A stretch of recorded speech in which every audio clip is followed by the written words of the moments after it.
ପୂର୍ବ ଶତ୍ରୁତାକୁ କେନ୍ଦ୍ର କରି ଯୁବକକୁ ଖଣ୍ଡାରେ ମାରାତ୍ମକ ଆକ୍ରମଣ।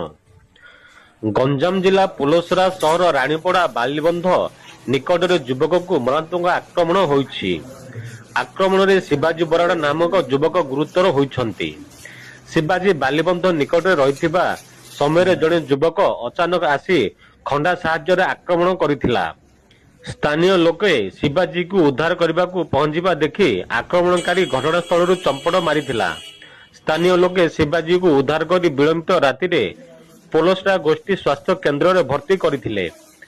ଏଠାରେ ପ୍ରାଥମିକ ଚିକିତ୍ସା ପରେ ବ୍ରହ୍ମପୁର ସ୍ଥିତ ଏମକେସିଜି ମେଡିକାଲକୁ ସ୍ଥାନାନ୍ତରିତ କରାଯାଇଛି। ଶିବାଜୀଙ୍କ ମୁଣ୍ଡ, ଦୁଇ ହାତ ଓ ଗୋଡ଼ରେ ଗଭୀର ଆଘାତ ଲାଗିଛି। ତେବେ କେଉଁ କାରଣ ଯୋଗୁଁ ତାଙ୍କୁ ଆକ୍ରମଣ ହୋଇଛି ତାହା ଅସ୍ପଷ୍ଟ ରହିଥିବା ବେଳେ ପୋଲସରା ପୁଲିସ ଘଟଣାସ୍ଥଳରେ ପହଞ୍ଚି ତଦନ୍ତ ଚଳାଇଛି। ବ୍ୟୁରୋ ରିପୋର୍ଟ, ସନ୍ଧାନ ଓଡ଼ିଶା ଲାଇଭ୍।